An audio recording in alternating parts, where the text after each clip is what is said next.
আলুর চপ তো আমরা অনেকেই খেয়েছি। যদি এইভাবে না খেয়ে থাকি তাহলে আজই করে নিই এই আলুর চপের রেসিপি। এটা খেতে দারুণ মজার। চলুন তাহলে রেসিপিটি শুরু করা যায়। তো এখানে আমি কতগুলো আলু চুলার সাথে সিদ্ধ করে নিছি, সাথে একটা ডিমও সিদ্ধ করে নিছি। এখন হচ্ছে এই আলুগুলো ছিলে নিব। আলুর চপ তৈরি করার আগে একটা মশলা রেডি করে নিব। তার জন্য চুলায় একটা কড়াই বসিয়ে তাতে দিছি হচ্ছে শাহি জিরা, জয়ত্রী, এলাচ, দারচিনি, পাঁচফোড়ন, জিরা, ধনিয়া, কিছুটা শুকনো মরিচ আর হচ্ছে 2 টুকরা তেজপাতা দিয়ে এখন এইগুলো হালকা টেলে নিব।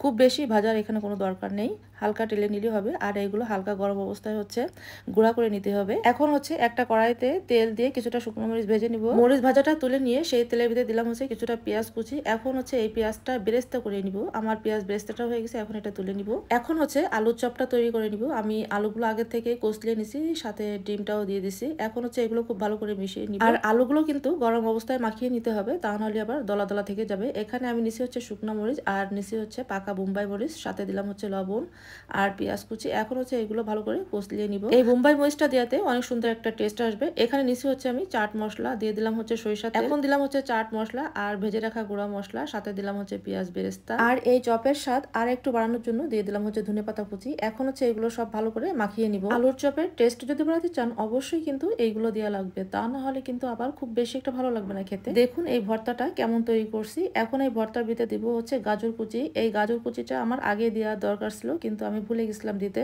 তারপর আমার যখন মনে পড়ছে তখন দিয়ে দিছি। এখন দিলে কোনো সমস্যা নাই। এখন হচ্ছে এগুলো খুব ভালো করে মাখিয়ে নিব। আর মাখিয়ে হচ্ছে আলুর চপটা তৈরি করে নিব। আর আলুর চপটা খুব বেশি মোটা করে নিব না, একটু পাতলা করে তৈরি করে নিব। এতে করে আলুর চপটা খেতে অনেক বেশি মজার লাগবে। এখানে আমি আর আমার মেয়ে এই চপগুলো তৈরি করে নিচ্ছি। ওরও অনেক ইচ্ছা করতেছিল এই চপগুলো তৈরি করে নেওয়ার। এখন হচ্ছে চপগুলো ভাজার জন্য কিছুটা বেসন চেলে নিচ্ছি। বেসনগুলো চেলে নিলেই হচ্ছে ভালো হয়, এর ভিতরে অনেক ময়লা থাকে। বেসনটা চালা হয়ে গেলে এখন দিব হচ্ছে সেই গুঁড়া মশলাটা, দিব হচ্ছে হলুদ, শুকনো মরিচ আর লবণ, সাথে দিলাম হচ্ছে আদা রসুনের পেস্ট আর দিলাম হচ্ছে বোম্বাই মরিচ বাটা, সাথে দিলাম হচ্ছে জিরা বাটা আর একটা ডিম।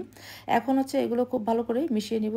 অবশ্যই বোম্বাই মরিচটা দেওয়ার চেষ্টা করবেন, তাহলে কিন্তু অনেক সুন্দর আসবে এর ফ্লেভারটা। এখন হচ্ছে অল্প অল্প পানি দিয়ে একটা সফট ব্যাটার তৈরি করে নিব। আপনাদের একটা কথা বলে রাখি, সেটা হচ্ছে বেসনে যদি ঝাল কম হয় তাহলে কিন্তু ওই বেসনের চপ যাই বানান না কেন তা কখনোই খেতে ভালো লাগে না। আমি সবসময় বেসন একটু ঝাল বেশি করেই দিই, আর সেই কারণে হচ্ছে আমি এখানে ঝাল বেশি দিছি। আপনারা চাইলে ঝালটা কমিয়ে দিতে পারেন, তবে আমার কাছে ঝাল কম দিলে বেসন দিয়ে যাই বানানো হয় না কেন তা খেতে আমার কাছে ভালো লাগে না। এই জন্য আমি সবসময় বেসন একটু ঝাল বেশি দিই। বেসনটা কিভাবে গুলিয়ে নিছি আপনারা দেখেই কিন্তু বুঝতে পারছেন, একেবারে পাতলাও না আর একেবারে ঘনও না। একেবারে ঘন করে নিলে কিন্তু ওই বেসনের কোনো কিছুই ফুলে না এবং খেতেও বেশি একটা ভালো লাগে না। চুলায় কড়াই বসিয়ে তাতে তেল দিয়ে তেলটা গরম করে নিয়ে এখন হচ্ছে কিছুটা বেগুনি আমি এখানে ভেজে নিচ্ছি। বেগুনগুলো পাতলা করে কেটে লবণ, হলুদ আর শুকনো মরিচ দিয়ে ভালো করে মাখিয়ে রাখছি। আর এই একই বেসনে আলুর চপ এবং বেগুনি দুটোটাই ভাজা যাবে। এরকম ভাবেই হচ্ছে বেসনটা গুলিয়ে নিলে দুটোটাই ভাজা যায় একই সাথে, আলাদা করে বেসন গুলানোর আর প্রয়োজন হয় না। বেগুনিগুলো ভেজে নেওয়া হয়ে গেছে, দেখুন বেগুনিগুলো কত সুন্দরভাবে ফুলেছে। এখন হচ্ছে আলুর চপগুলো ভেজে নিব। আলুর চপগুলো বেসনের ভিতর দিয়ে এখন হচ্ছে একটা চামচের সাহায্যে